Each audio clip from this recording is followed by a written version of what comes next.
Hola, ¿qué tal? ¿Cómo estás? Espero que muy bien. Estamos en un nuevo encuentro de la Fundación Atlas. Mi nombre es Martín Simonetta y hoy vamos a charlar con un amigo que es Fernando Paganini Pelle desde Uruguay y vamos a hablar sobre Uruguay y la libertad. Esa es una de tantas preguntas que nos hacemos los argentinos. Vamos a sumar a Fernando que está aquí con nosotros para poder conversar.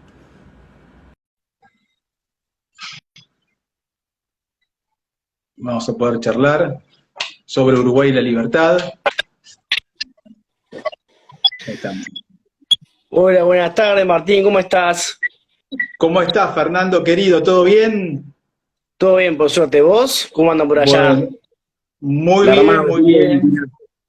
Dentro de todo, muchas gracias por esta posibilidad. Te estaba justamente empezando a presentar, contando, bueno, en primer lugar tu nombre, Fernando Paganini Pelle, licenciado en Estudios Internacionales, prosecretario adjunto de Relaciones Internacionales del Partido Colorado, y agradeciendo a Fundación Naumann que nos dio la posibilidad de conocernos en Montevideo hace un par de meses, en un encuentro increíble con jóvenes. Y bueno, hemos charlado muchísimo a partir de esto y bueno, el tema de hoy es justamente Uruguay y la libertad, ¿no? La libertad que nosotros nos sorprendemos, la paz, la tranquilidad, el orden, el progreso que uno ve como argentino en Uruguay y el contraste con nuestra situación, ¿no?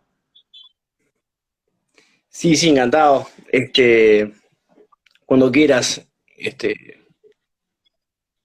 Ujú. no sé por dónde te parece arrancar esto. Sí, sí, sí, bueno, te quería, bueno, en primer lugar, te presentamos y quería eh, eh, preguntarte, digamos, cómo explicás esta enorme diferencia que vos venís a Argentina también con frecuencia, que vemos entre Uruguay y Argentina, siendo, digamos, compartiendo el tango, compartiendo una misma cultura, compartiendo tantas cosas, ¿no? Y uno ve Uruguay, un país tan ordenado, tan predecible, con cambios de mandatos y predictibilidad a pesar de las diferentes líneas ideológicas que pueden tener los presidentes, que van todos los presidentes a la asunción del otro, algo que para nosotros es increíble, y vemos la Argentina algo tan distinto, ¿no? No sé por qué lado lo ves vos.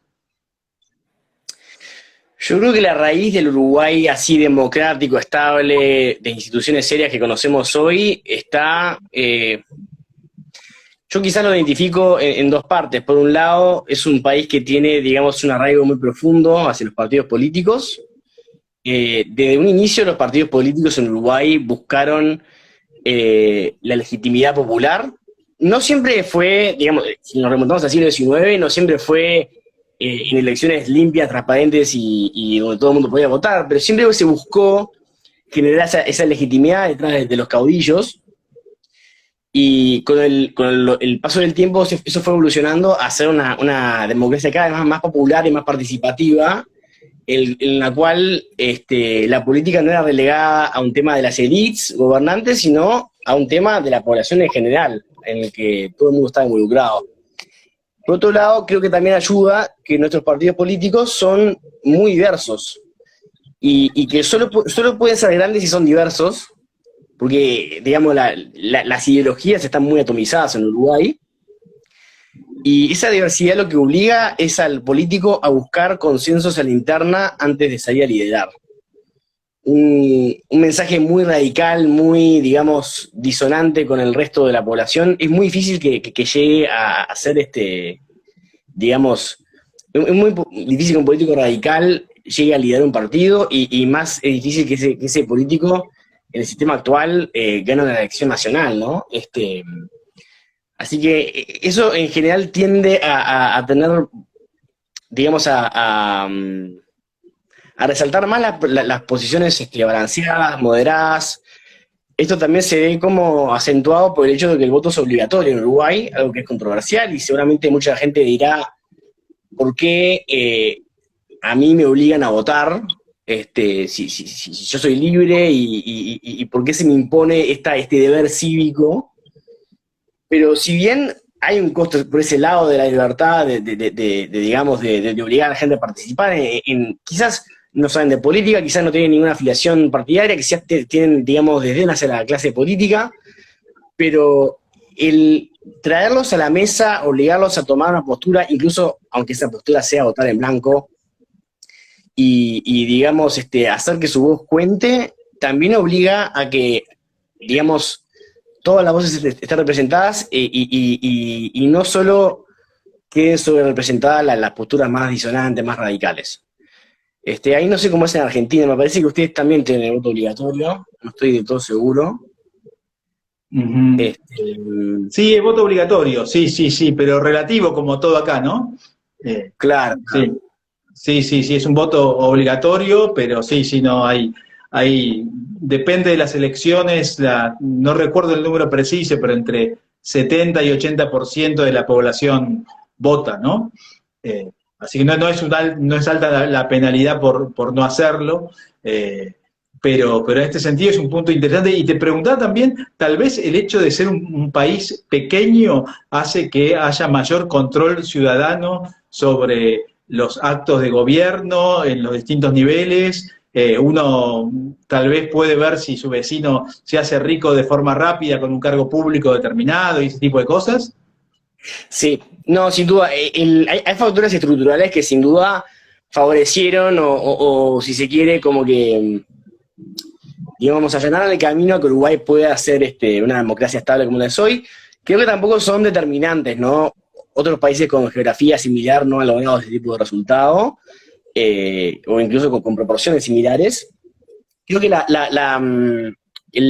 la cercanía digamos, el tamaño chico de nuestra población ayuda a que haya más cercanía entre votantes y políticos, y también ayuda a eso de la transparencia que vos decís, ¿no? Que no es todo tan lejano, no ocurre todo en la capital, no sé, a 2.000 kilómetros de mi casa, o sea, es más, digamos, posible de controlar. Sí, mencionabas el tema de, bueno, ¿cómo es? Uruguay también es un país, digamos, es un país con una geografía muy, digamos, llana y fácil de recorrer, y eso, la ausencia de si se quiere, accidentes geográficos como, por ejemplo, montañas o cosas o selvas o cosas del estilo, han permitido que el Estado consolide rápidamente en el siglo XIX lo que Weber llamaba el monopolio legítimo del uso de la fuerza, ¿no? De que haya una autoridad central en todo el territorio, pero al mismo tiempo, como no somos un país con una tradición, digamos, ancestral, imperial o religiosa o muy fuerte, la principal forma en la que surgieron los gobiernos la principal fuente de legitimidad que consiguieron los gobiernos fue la propia gente, ¿no? Fue conseguir el apoyo popular que no estaba, digamos, atado atávicamente a ningún dogma. Sí, y te consulto, sé que sos una persona muy diplomática y con una corrección política maravillosa. Te pregunto, ¿cómo ven este boom de argentinos que se quieren ir a Uruguay, ¿no? Los que ya están y los que quieren ir. Casi iba a decir queremos ir a vivir a Uruguay, ¿no? No, con muy buenos ojos, la verdad. Obviamente, cuando se hace el balance, no es tan bueno que Argentina le vaya mal, porque también es mucho más la plata que entra por el turismo. Digo, acá siendo estrictamente egoístas, ¿no? Como uruguayos, no empatizando con la Argentina que está sufriendo, pero sí, digamos, pensando estrictamente en Uruguay, nos conviene más tener una Argentina pujante, porque también, digamos, eso genera mucho más oportunidades, y sobre todo el turismo es una fuente mucho mayor de ingresos que esas empresas que vienen a invertir en Uruguay o que se mueven a Uruguay, lo cual, bienvenidas sean, y cuanta más mejor. Digamos, creo que Argentina, pese a todos sus desmanes y su inestabilidad, tiene digamos, un sector empresarial muy fuerte. Uno ve los mercados libres, los despegar.com, la cantidad de startups de toda índole que hay, de argentinos, o sea, en Argentina o de argentinos en el mundo, y es impresionante todo lo que tienen para enseñarnos. Pero bueno, sí, en cuanto a, o sea, nosotros a los argentinos sobre todo los recibimos con los brazos abiertos porque son una cultura que se asimila sin ningún tipo de roce al Uruguay, o sea, eh, y creo que el argentino también ve que en Uruguay, al estar al lado de Buenos Aires, pueden, digamos, vivir una vida muy parecida a la Argentina, casi idéntica culturalmente, en algunos casos incluso con conocidos de Argentina en la vuelta, ¿no? Si uno va a Punta del Este o Colonia, hay, digamos, círculos sociales argentinos que se han mudado para ahí y donde uno puede encontrar a todos sus conocidos y también permiten, y nada, tienen esa facilidad para ir y volver, pero al mismo tiempo tienen ese clima de negocios estable, predecible, seguro, que en Argentina hoy no tienen, ¿no? Ujú. Y te consulto, en Uruguay, en Argentina, mensualmente 21 millones de personas cobran del Estado, ¿no? Sea por planes, por jubilaciones, etcétera. ¿Hay planes sociales eternos en Uruguay, como los hay acá en Argentina? No, ciertamente tenemos problemas de, digamos, unas políticas sociales que no se miden mucho. Creo que no hay ese nivel de clientelismo político y sobre todo no hay ese nivel, digamos, de, no sé, por ejemplo, hay provincias en Argentina donde más de la mitad de la población son empleados públicos y donde el Estado controla la economía y con eso también la política. Eso en Uruguay, por suerte, no ocurre. Sí, sí, quizás hubo muchas políticas, y sobre todo en las últimas décadas, que el Estado creció muchísimo y logró muchas ayudas sociales, pero sin medirlas mucho, ¿no? Sin evaluar el impacto. Entonces, una vez que se otorga esa prestación, se vuelve un derecho irrenunciable y que es políticamente muy costoso de cuestionar, pero al mismo tiempo tampoco nos podemos casar con políticas, con programas que no funcionan, ¿no? Uno tiene que evaluar el impacto y ver de qué forma ese dinero puede ser maximizado para el beneficio de los más vulnerables, ¿no? Ujú. Claramente, claramente. Y digamos, uno, volviendo al tema que planteaba al principio y para ir cerrando también, a mí me choquea como argentino, poco civilizado tal vez, ver los traspasos de mando en Uruguay a todos los presidentes, no como pasa en los países serios, a pesar de sus diferencias. Bueno, acá, por ejemplo, tengo en la mente Cristina Kirchner, que no se presentó cuando asumió Macri, etcétera, etcétera. Bueno, de dónde nace esa convivencia a pesar de las diferencias? Y uno a veces escucha a políticos de distintos colores, pero que confluyen en la visión, por ejemplo, institucional económica, ¿no? De Uruguay. ¿Cómo se puede dar esta situación tan extraña para nosotros? ¿Cómo lograrla en Argentina hoy? Me cuesta decirles, porque también, digamos, tienen que obligar, o sea, si hay una de las dos partes que no sigue ese ritual republicano de traspaso de mando, respetar a la otra parte que fue votada por la mayoría, digamos, ustedes tampoco pueden ceder así nomás a hacerlo el republicanismo solo funciona cuando ocurre de los dos lados, ¿no? No puede, digamos, ser un lado el que construye y otro lado el que tira todo para sí. En el caso de Uruguay, hay quienes remontan ese origen un poco a la guerra del siglo XIX, que el Partido Colorado fue casi siempre victorioso, sí, fue siempre victorioso, pero donde nunca se logró, digamos, nunca se buscó dominar ni digamos, como absorber a los blancos. Quizás sí absorberlos dentro del Estado de Derecho. Hubo una guerra en 1904 en la que, digamos, había todo un conflicto porque en una de esas treguas de la guerra del siglo XIX había, digamos, había habido una separación del poder ejecutivo, había departamentos donde gobernaban los blancos y departamentos donde gobernaban los colorados, la coparticipación en el poder. Ese sistema fracasó, y con el siglo, digamos, XX, cuando Valle le ganó la última guerra a los blancos, lo que se buscó es terminar con la guerra de una vez por todas, generando un sistema político mucho más inclusivo y se apostó tempranamente al sufragio universal masculino, que luego se convirtió en femenino también, ¿no? En los años 30, y también se apostó a la representación proporcional. Y eso le permitió a los partidos minoritarios y los blancos, que en esa época, bueno, durante la mayoría de la historia fueron minoritarios, pero digamos, tener su lugar en los debates públicos, de participar de la política, y creo que esas concesiones, digamos, los uruguayos entendemos que son necesarias para la vida civilizada y pacífica, para la prosperidad de todos y en especial de los más vulnerables.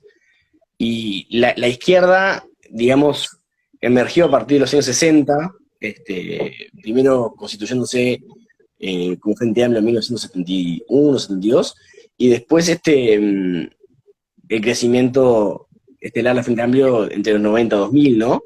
A ser la fuerza mayoritaria que soy, y debieron, digamos, demostrarle al resto del país de que ellos también eran una fuerza republicana como la dos que la antecedieron, ¿no? No podían tomar las armas ni digamos, estatizar todo el mundo como hizo, no sé, Chávez en Venezuela, ni tampoco refundar el país con una nueva constitución que cuestionara las bases digamos, en las que muchos de los logros del país estaban construidos. Creo que también esa legitimidad con las minorías, luego que las minorías ganan, les dan, digamos, esas minorías luego defienden el sistema que les hizo crecer, ¿no? Clarísimo, Fernando. Muchísimas gracias por esta posibilidad de conversar con vos. Te queremos agradecer mucho. Invitamos a todos a que te sigan acá en Fernando Paganini Pellet en Instagram o en las redes de Twitter también, donde tenés mucha actividad. Y esta entrevista va a estar disponible en un ratito, ya offline, y en todas las redes, Twitter, Facebook, TikTok, YouTube, etcétera, etcétera, donde pondremos lo mejor de la entrevista, que es casi todo, que es prácticamente todo, las partes más picantes, digamos. Así que te agradecemos mucho por esta paciencia y por compartir con nosotros estas respuestas a preguntas que tenemos desde Argentina, que a veces nos cuesta entender, ¿no? ¿Cómo es que hay menos distancia cultural entre Buenos Aires y Montevideo que entre Buenos Aires y el norte o el sur, por ejemplo, de Argentina? Y somos lo mismo, pero ustedes están bien organizados y nosotros no, digamos. Es como charlar con vos nos ayuda a tratar de comprender este fenómeno social, cultural, que digamos, determina la realidad que hoy tenemos. Encantado, muchísimas gracias por recibirme y seguimos en contacto para lo que necesiten. Un gusto Muchas gracias. Con ustedes. Sí. Gracias, Fernando. Un abrazo. Nos vemos. Nos vemos. Gracias a todos.